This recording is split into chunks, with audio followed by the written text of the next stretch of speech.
money is the root of all evil. How far removed from truth this is. Good financial management is essential to achieving your dreams and your goals, to successfully engage as a leader in all areas of your life.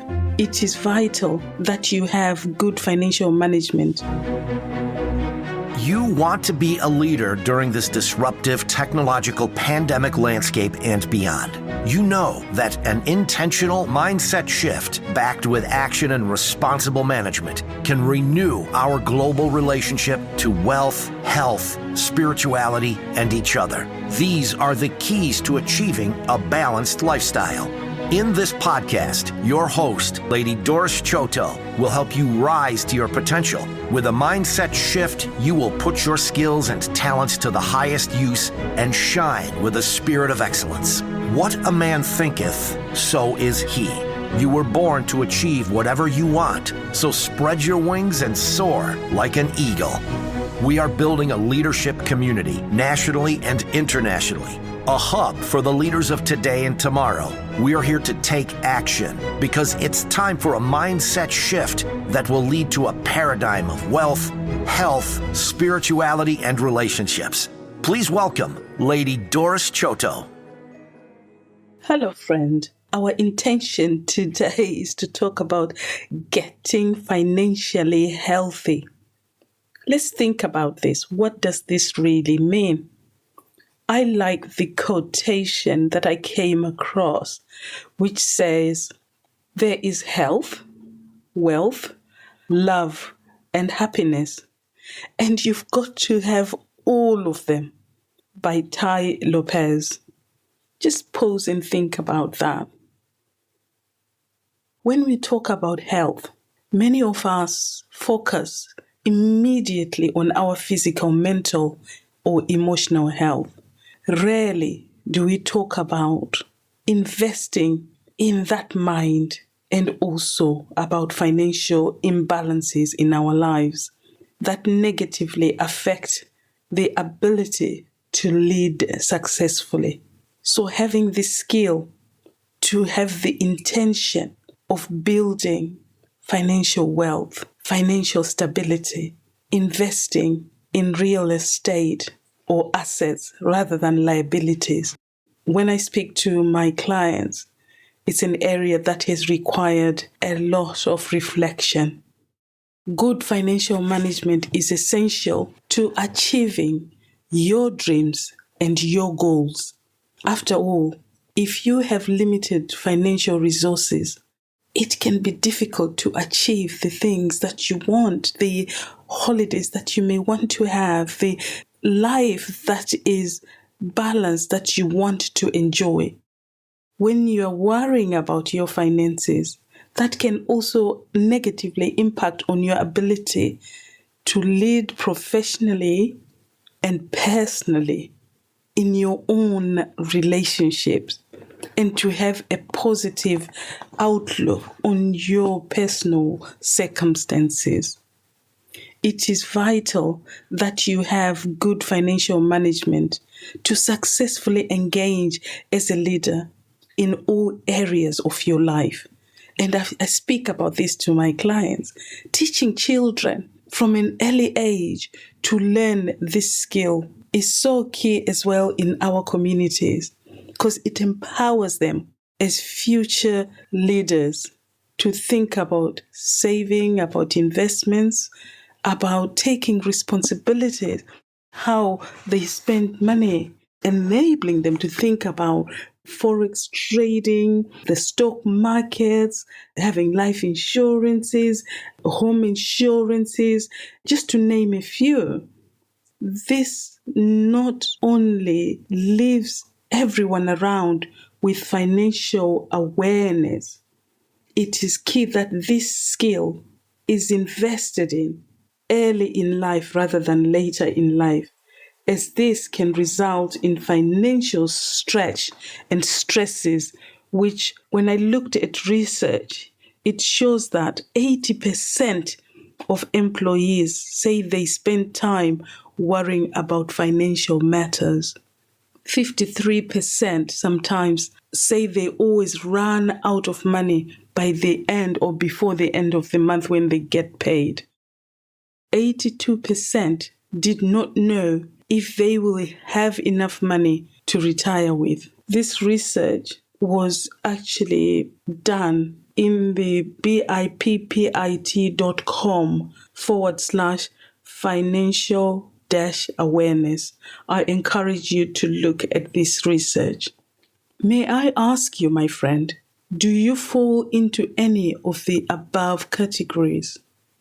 Concerns about your finances could influence your choices about everyday decisions, really, and reduce your ability to take advantage of opportunities that you may come across that enable you to achieve your desired goals.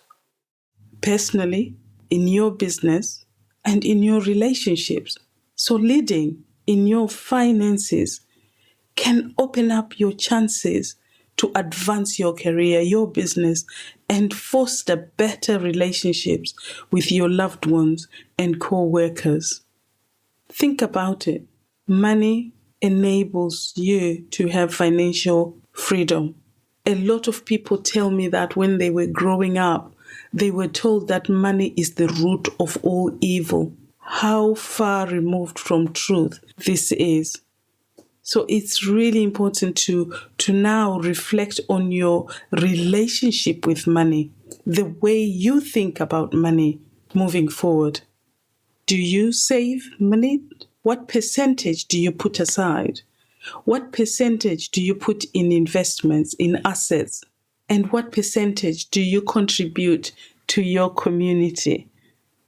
A lot of successful people, we read about what they all do. They donate 10% of their wealth, of what they generate, to charitable causes. What do you do with your own financial situation? Early in my career, I found myself in a situation where my finances were dictating my life. It was not good. I was a single mother, working on my first degree, going to university. Even after I graduated, I still found myself struggling financially. When I reflect back on that time, I realized that my spending was negatively impacting on my financial health. My spending on items I could have done without. This put me in a negative financial position. For example, I was frequently shopping to create a working, or what I thought was a working wardrobe that matched seasonal trends. Was that wise? I could have done with a few clothes, but oh no, I was putting myself under unnecessary stress. I was convinced I needed to look the part, to look successful professionally, but how far removed from the truth I was. And that meant dressing expensively and buying more things, which was not even necessary. On reflection, I learned that I don't need that. I can actually function with a minimal wardrobe, which I'm managing very well now. Money that I could have invested in a way to provide for my future was being flitted away on clothes that I just wore for a few months and forgot about, and then they collected dust in the back of my closet. Over time, I realized that creating a working wardrobe helped me to stick with specific items instead of just shopping every season. I challenge now, when I speak to my clients, when I speak to colleagues, it's something that I find is an area that needs addressing. That when you think of it, it's good to take time to look at your wardrobe and the clothes that you have. If you haven't worn something for 6 months, a year, do you really need it? You need to be thinking and taking stock.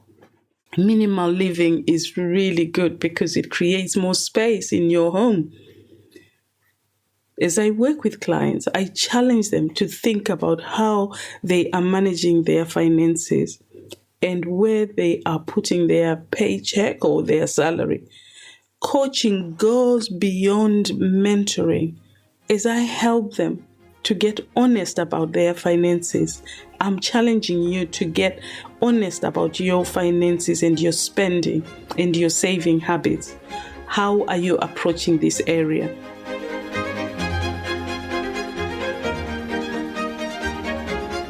Here are a few areas that you should consider as you focus on your financial health, both now and into the future, my friend. Do you have life insurance policy? Home insurance policy? What other insurance policies do you have? If you are a landlord, have you taken the appropriate coverings that you need, like landlord cover, home care 600 from British Gas, just to name a few? Do you have multi-streams of income? Have you thought about property investments? Have you considered learning to trade stocks and shares? I must be quick to say there is a risk you may lose your money if you do not learn or seek advice from a financial broker.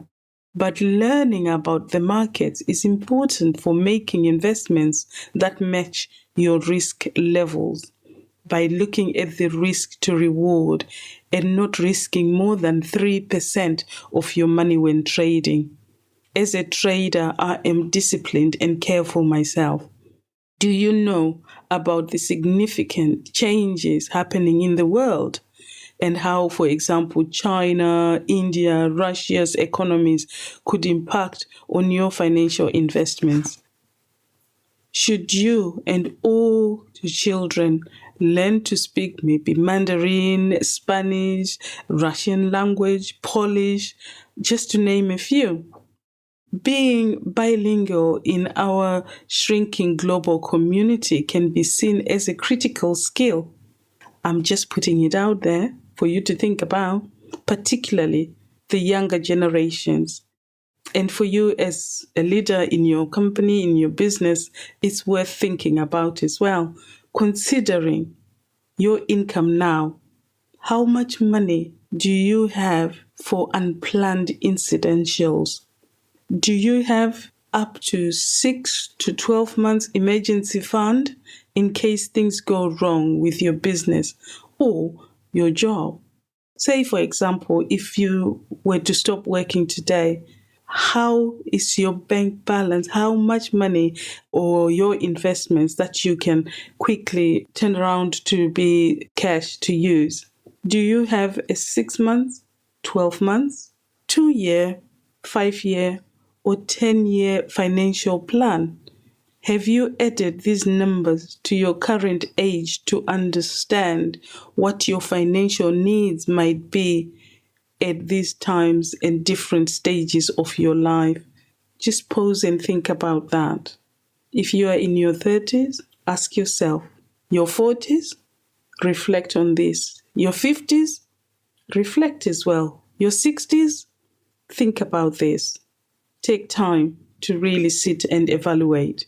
What do you want to have achieved in a year, in 2 years, in 5 years, or 10-year period?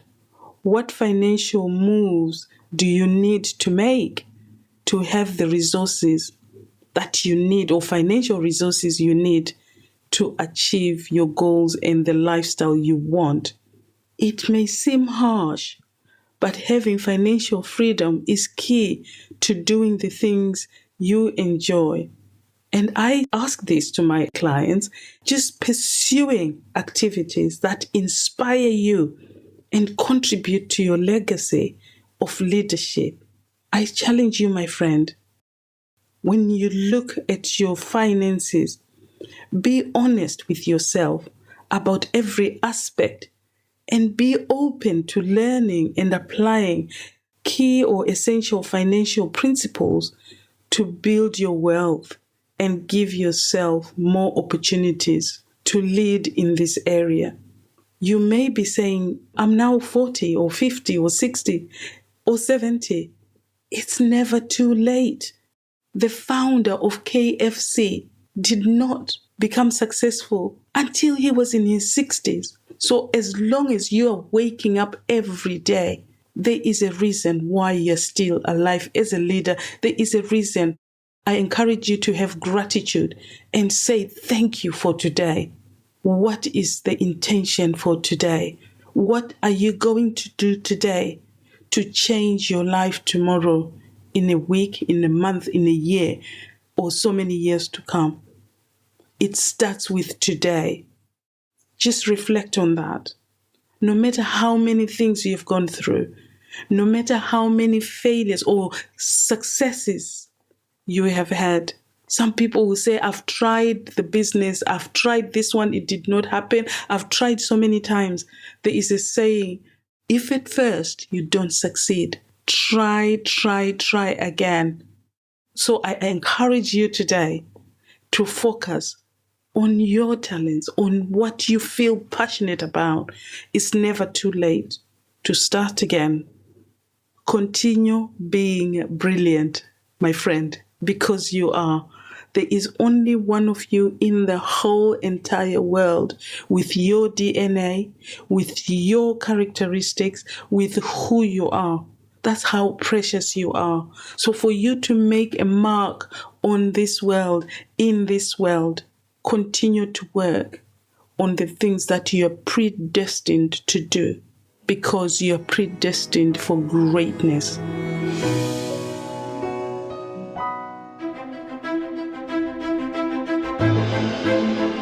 Thank you for listening to today's episode. Lady D offers one-on-one and group coaching with 10 master keys. These systems and structures will realign you with what you were born to do. Lady D delivers hands-on coaching, training, and mentoring with boldness, empathy, diplomacy, respect, wisdom, and inclusion in a safe environment, breeding true community spirit. Sharpen your strengths, talents, and gifts to avoid pitfalls. Get networked with confidence to excel. Begin your journey today by going to careerleadershipcoachingtoday.com or dorschoto.com.